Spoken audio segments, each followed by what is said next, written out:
La falsa paz del niño invisiblemente herido. Este es el eje emocional oculto del título La psicología de un niño que aprendió a no molestar a nadie. El núcleo no es solo el silencio, sino el precio devastador de haber confundido ser bueno con desaparecer. Es la historia de un niño que asoció amor con ausencia de conflicto, ternura con autoanulación. Un niño que para merecer un lugar en el mundo tuvo que aprender a no ocuparlo. Desde pequeño aprendió una lección silenciosa. El amor era una recompensa por la invisibilidad. Lo descubrió una tarde mientras sus padres discutían. Las voces eran altas, las palabras afiladas. Él desde el pasillo sintió el miedo como una helada. Instintivamente se escondió en su cuarto y esperó. Horas después su madre le sonrió con ojos cansados y le dijo: «Qué bueno eres, siempre tan tranquilo». En ese momento la ecuación se selló en su mente. Conflicto es malo. Silencio es bueno. Ser bueno es ser invisible. Así comenzó su entrenamiento para no molestar. En la escuela nunca levantaba la mano. El miedo a llamar la atención era más grande que el deseo de participar. Los maestros lo veían como un alumno fácil. Nadie veía la tormenta de preguntas que se agitaba dentro de él. Aprendió a leer los rostros de los demás como un marinero lee el cielo. Una ceja fruncida, un suspiro de cansancio. Eran señales de tormenta. Tenía hambre, esperaba. Se sentía triste, se encerraba en su mundo interior.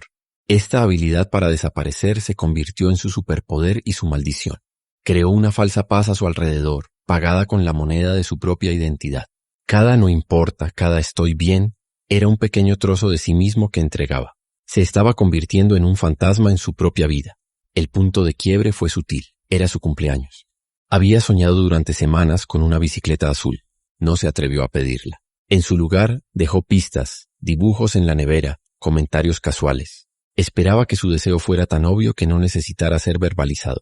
Pero para existir, los deseos necesitan una voz. El día de su cumpleaños recibió un suéter y libros. Sonrió, dio las gracias.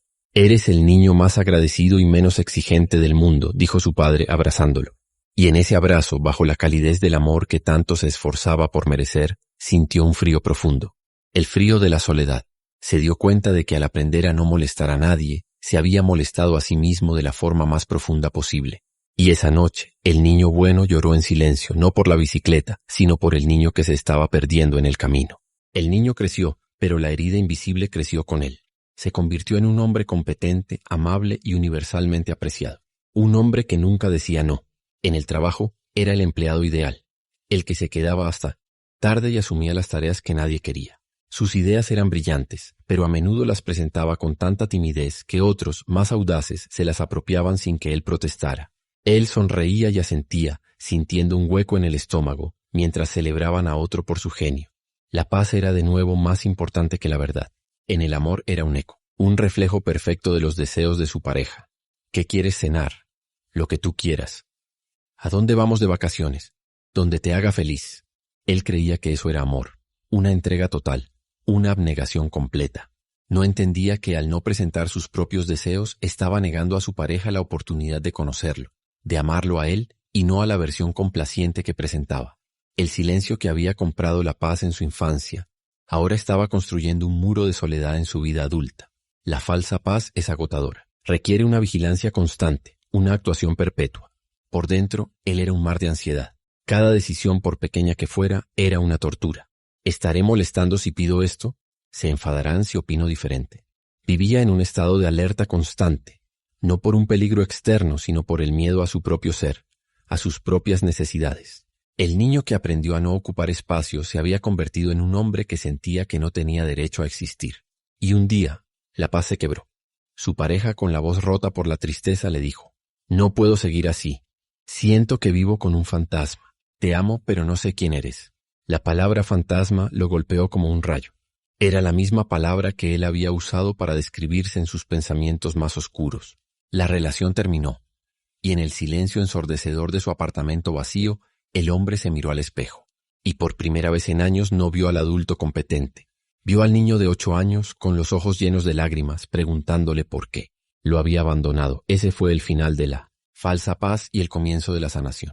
El colapso fue total pero necesario. Lloró. Lloró por la bicicleta que nunca pidió, por las opiniones que nunca dio, por el amor que nunca se atrevió a reclamar en sus propios términos. Y en ese llanto algo se liberó. Al día siguiente hizo la llamada más aterradora de su vida, a un terapeuta. El camino fue largo, Aprender a decir no fue como aprender a hablar de nuevo. Su primera petición, me gustaría ir al cine esta noche, se sintió como un acto de rebelión. Pero con cada pequeño paso el fantasma se desvanecía y una persona real comenzaba a tomar forma.